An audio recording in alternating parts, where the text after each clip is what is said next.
Cycle चलाते चलाते रघु ने एक बार आसमान की ओर देखा।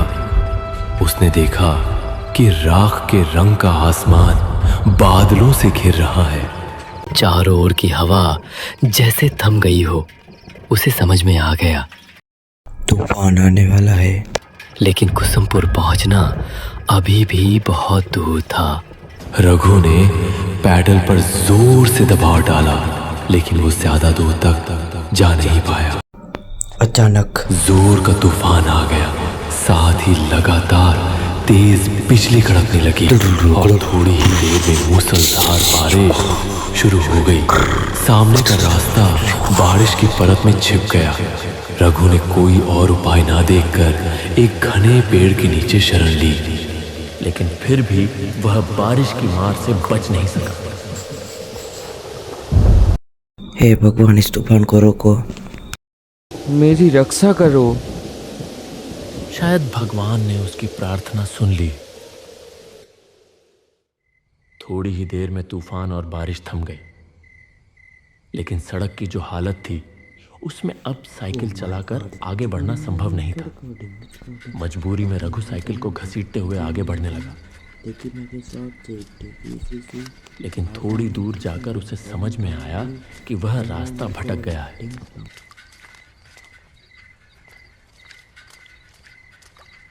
यह रास्ता कुसुमपुर का नहीं है। वह सोच में पड़ गया कि अब क्या करे। तभी उसके कानों में आवाज आई, क्या आप रास्ता भटक गए हैं? रघु चौंक कर देखने लगा। उसने देखा कि धुंधले अंधेरे में एक छाया मूर्ति खड़ी है। कौन हो तुम? मैं रतन हूँ बाबू। लगता है आप रास्ता भटक गए हैं। मेरा मतलब है मुझे कुसुमपुर जाना है, लेकिन नहीं जा पाएंगे। कुसुमपुर जाने वाला रास्ता बंद है। रास्ते में पेड़ गिर गया है। रघु मुसीबत में पड़ गया। वह पागलों की तरह सामने अंधेरे में डूबी सड़क की ओर देखने लगा। यहीं पास में मेरी चाय की दुकान है। चलिए, फिर से बारिश शुरू हो जाएगी। रघु ने आसमान की ओर देखा, फिर हल्के से सिर हिलाकर हामी भर दी। आइए, मेरे साथ आइए।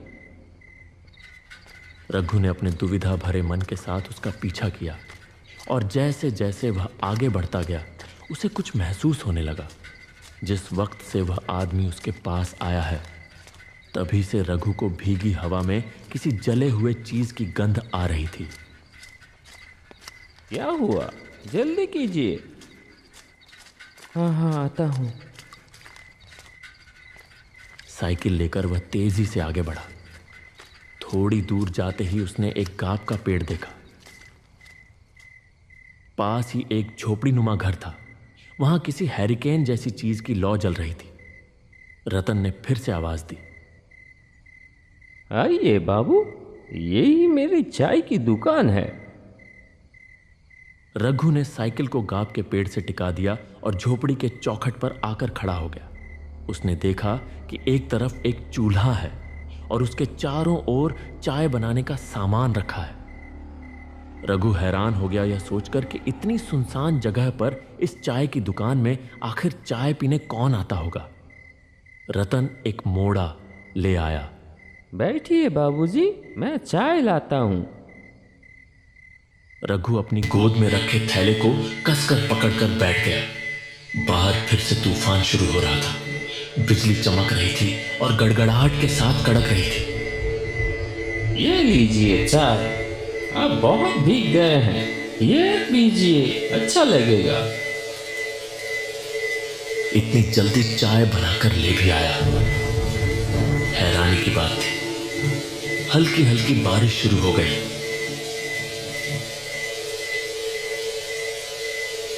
रघु चाय की चुस्की लेते लेते पूछ ही बैठा, यहाँ चाय पीने कौन आता है? मतलब इतनी सुनसान जगह में। पहले कुछ दूरी पर एक बस स्टैंड था, तब लोग आया करते थे। और अब आप जैसे कोई कोई आता है। उस आदमी की बातों में क्या था कौन जाने, लेकिन रघु का सीना एकदम से सिहर उठा। उसने कुछ असहजता के साथ चाय की एक चुस्की ली।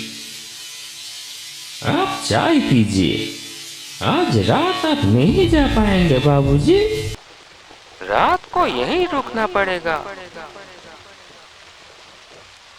रघु ने देखा कि बारिश की बूंदें अब और भी तेज हो गई हैं। तूफान की रफ्तार भी काफी बढ़ गई है। बिजली लगातार गिर रही है। लेकिन एक चीज देखकर उसे बहुत हैरानी हुई। इतनी तेज आंधी के बावजूद हैरिकेन की लौ जरा भी नहीं हिल रही थी। न जाने क्यों रघु को लगने लगा कि उसके चारों ओर जो कुछ भी है वह सच नहीं है, जैसे कोई जाल है जो चुपचाप उसे अपने भीतर लपेट रहा हो। बैग में रखे हुए इतने सारे पैसे, उसका सीना एक बार फिर धक धक करने लगा। जब बारिश थमी तब तक रात काफी बीत चुकी थी। खाना पीना कुछ देर पहले ही निपट चुका था। रतन दहलीज पर रघु के लिए बिस्तर लगाते हुए बोला, कहाँ गई झूमर? बाबू को पान नहीं दिया? आइए बाबू, यहाँ लेट जाइए। डरने की कोई बात नहीं है, मैं और झूमर तो हैं ही। रघु ने हल्के से सिर तो हिलाया, लेकिन उसके सीने में एक बार फिर से टीस सी उठी, जैसे उसकी छाती के भीतर कोई धीरे धीरे उसे कुछ समझाने की कोशिश कर रहा हो। जैसे ही नूपुर की झंझनाहट कानों में पड़ी, वह हल्के से चौंक कर देखने लगा। झूमर धीमे कदमों से आगे बढ़ रही थी। उसकी आंखों में जैसे कोई खास इशारा था जो उसने रतन की ओर किया।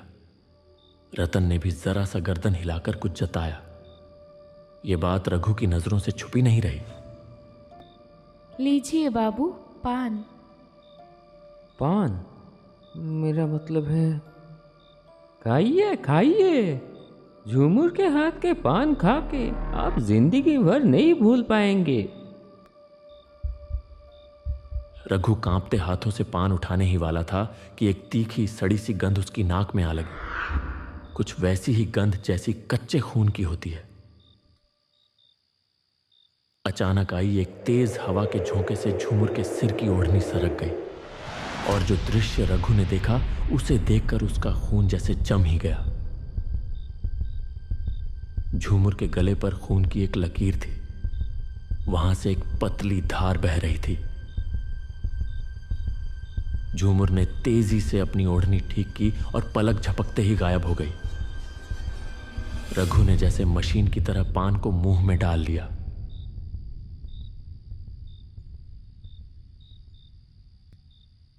रतन हैरिकेन की लौ धीमी कर कमरे के अंदर चला गया। रघु एक अजीब सी घबराहट और बेचैनी लेकर लेट गया। रात गहरी और शांत थी। केवल झिंगुरों की आवाज उस सन्नाटे को तोड़ रही थी। पास के किसी झाड़ी से एक भूखा सियार चीख उठा। फड़फड़ाते पंखों की आवाज के साथ एक काला उल्लू आकर गाब के पेड़ पर बैठा और अपनी डरावनी आवाज में बोल उठा। रघु का सीना बार बार कांप उठता रहा। भगवान देखना, ताकि रात ठीक से कटे। थकान की वजह से थोड़ी ही देर में रघु सो गया।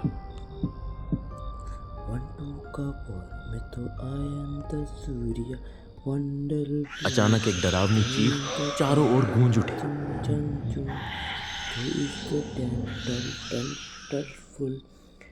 रघु अचानक बिस्तर पर उछलकर बैठ गया। उसने पागलों की तरह इधर उधर देखा। तभी उसके कानों में एक कराहती चरमराती सी आवाज पड़ी। वह आवाज जहां से आ रही थी, रघु ने उधर नजर घुमाई और जैसे ही देखा उसका शरीर डर से सिहर उठा। सिर्फ एक हाथ की दूरी पर कोई एक व्यक्ति गले में रस्सी डाले झूल रहा था। सामने देखा उसने, ये पैर उसके दिख रहे हैं, वो उसने सुसाइड कर लिया। Oh my God, very not. क्या हुआ बाबूजी? कोई बुरा सपना देख लिया क्या? रघु ने देखा कि झोपड़ी के सामने जो आंगन जैसी जगह है, वहां एक लगभग टूटे झुके बांस के मचान पर रतन बैठा है। उसने एक बार फिर धीरे से गर्दन घुमाकर उस ओर देखा, जहां कुछ देर पहले कोई गले में रस्सी डालकर झूल रहा था। लेकिन यह क्या, वहां अब कुछ भी नहीं था। क्या ढूंढ रहे हैं बाबूजी? कुछ नहीं है, वो सब बुरा सपना है। तुम इतनी रात को बाहर क्यों हो? बहुत गर्मी है, इसलिए बाहर की हवा लेने आया हूँ। आप भी आइए ना। रघु समझ गया कि उसका शरीर पसीने से तरबतर हो चुका है, इसलिए वह बिस्तर छोड़कर मचान की ओर बढ़ गया। भीतर दबा एक अजीब सा असहज भाव लिए वह रतन के पास जाकर बैठ गया। तभी कहीं पास से एक निशाचर पक्षी तीखी आवाज में चिल्ला उठा। उस एक चीख ने पल भर के लिए फैली खामोशी को चकनाचूर कर दिया। इतनी गर्मी है, अब नींद आएगी ही नहीं। ऊपर से सपने में आप क्या कुछ देख रहे हैं। इससे अच्छा मैं आपको एक कहानी सुनाता हूँ। 3 साल पहले की बात है। ऐसा ही एक चाय और नाश्ते का दुकान था उसका। सब कुछ ठीक ही चल रहा था, लेकिन इंसान अकेले कब तक रह सकता है। इसलिए उसने शादी कर ली किसी दूसरी गांव की एक लड़की से। उस लड़की को एक नज़र देखते ही नज़र ठहर जाती थी। बहुत लोग कानों कानों में फुसफुसाते रहे, ये तो जैसे गोबर में कमल का फूल होगा तो उसके चाहने वाले भी होंगे। खैर, दुकान में भीड़ बढ़ने लगी और उसकी बीवी ने भी हाथ बटाना शुरू कर दिया। उसकी चाय की दुकान में शंकर रोज चाय पीने आने लगा। एक कप चाय पीता था, लेकिन 1.5-2 घंटे तक बैठा रहता। उसकी बीवी की तरफ उसका नजर है, ये समझ में आ रही थी उस आदमी को। लेकिन नई दुल्हन के बारे में ऐसा कुछ सोचने को उसका मन नहीं मान रहा था। इतनी सुंदर पत्नी के बारे में कोई आदमी कैसे सोच सकता है ये सब? वो आदमी भी नहीं सोच सका। ऐसे ही दिन कट रहे थे। एक दिन दोपहर के बाद वो बाजार जाने के लिए निकला। मैं चलता हूँ, आखिरी बस में लौटूंगा। शाम को दुकान खोलने की जरूरत नहीं है। अच्छा ठीक है, अच्छे से जाना। बाजार में खरीदारी करते करते वो समझ गया कि तूफान आने वाली है, इसलिए जल्दी सामान लेकर वो पहली वाली बस पकड़ ली।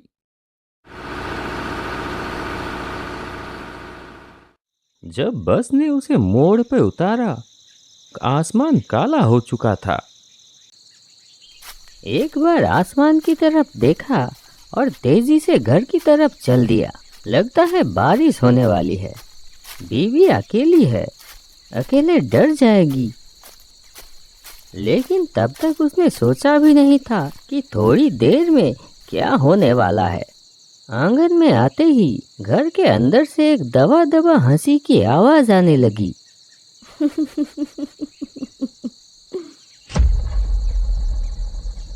एक पल के लिए वो ठिठक गया। दरवाजे की तरफ ना जाकर वो खिड़की की तरफ बढ़ा। खिड़की से अंदर झांका। घर की मध्यम रोशनी में जो उसने देखा, उससे उसके शरीर में जैसे बिजली दौड़ गई। बिस्तर पर शंकर लेटा हुआ था और उसकी बीवी उसके सीने पर आधी लेटी हुई धीरे धीरे हंस रही है। हाथ से बैग गिर गया। बीवी के लिए लाया हुआ चूड़ियां भी जमीन पे गिर के टूट गई। कौन? शंकर दौड़ते हुए बाहर आ गया। उस आदमी को देखते ही वो हक्का बक्का रह गया। आप तो बोले थे आखिरी बस पे। बात खत्म भी नहीं हुई थी। एक तेज धार वाली चीज से एक झटके में वो अपनी पत्नी की गर्दन पर वार कर दिया। फव्वारे की तरह खून निकल आया। पत्नी अपनी गर्दन पकड़ लिया और जमीन पर गिर पड़ी और उसका शरीर बार बार झटका खाकर स्थिर हो गया। शंकर अब तक पत्थर की तरह खड़ा था। अब वो भी हाथ जोड़कर माफी मांगने की कोशिश करने लगा। वो आदमी धारदार चीज हाथ से फेंककर शंकर को बालों की मुट्ठी से पकड़ लिया और घसीटते हुए ले चला। शंकर पूरी ताकत से भागने की कोशिश करता रहा। गुस्से में शंकर को जमीन पर पटक दिया। फिर बांस की छत से लटक रही रस्सी को खींचकर शंकर की गर्दन में फांसी की तरह डाल दिया और दोनों हाथों से रस्सी के छोर को खींचने लगा। शंकर के मुंह से दम घुटने की आवाज निकलने लगी। उसकी आंखें बाहर की तरफ निकल पड़ी। तड़पते तड़पते उसका शरीर धीरे धीरे शांत हो गया। वो आदमी पागल की तरह अपनी पत्नी के खून से लथपथ शरीर को घूरता रहा। फिर गला फाड़कर चीख पड़ा,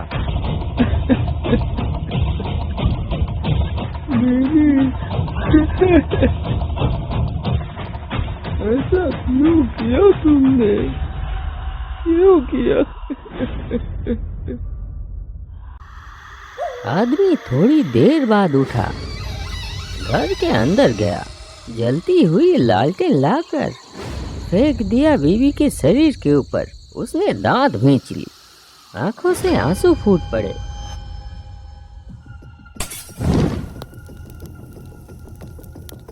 कड़कती आवाज के साथ बिजली गिरी। तेज आंधी ने आग को पूरे झोपड़े में फैला दिया। धधकती आग में वो आदमी भी जलने लगा, एक भयानक मृत्यु चीख के साथ। रघु जैसे किसी गहरे सम्मोहन में डूब गया था। जाइए बाबू, तैयार हो जाइए, थोड़ी देर में सुबह हो जाएगी और हमें भी तो जाना होगा। रघु ने अब और बात नहीं बढ़ाई। रात जैसे तैसे कट ही गई थी। वह जल्दी जल्दी तैयार हो गया, फिर दरवाजे में हल्के से दस्तक दी। मैं चलता हूँ, सुन रहे हैं? तो फिर मैं चलता हूँ। नहीं, कोई उत्तर नहीं आया। एक पल के लिए रघु रुका और सोचा। फिर गांव के पेड़ से टिका कर रखी हुई अपनी साइकिल उठाई और बाहर निकल गया। न जाने कहाँ गए। लौटते वक्त एक बार मिलकर जाऊंगा। लेकिन कुछ दूर जाते ही रघु को याद आया कि वह लापरवाही में पैसों का बैग वहीं भूल आया है। वह तुरंत साइकिल घुमाकर वापस उसी जगह लौट आया। लेकिन ये क्या हालत, वो झोपड़ी कहाँ गई? वहां तो अब सिर्फ एक अज्जली झोपड़ी का ढांचा पड़ा हुआ था।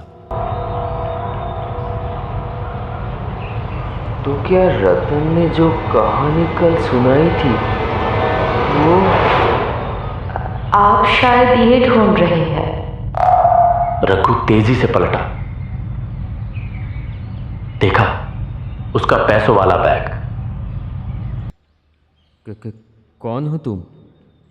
मैं झूठ। तेज हवा के झोंके से ओढ़नी हट गई। वही सड़ी सी तीखी गंध फिर से उसकी नाक में आ लगी। रघु की आंखों के सामने प्रकट हुआ एक औरत का भयावह खून से सना चेहरा। रघु होश खो बैठा और साइकिल समेत वहीं सड़क पर गिर पड़ा। ऐसी हॉरर स्टोरी के लिए हमारे चैनल को सब्सक्राइब कीजिए, लाइक कीजिए और शेयर कीजिए। ऐसी मज़ेदार हॉरर स्टोरी के लिए।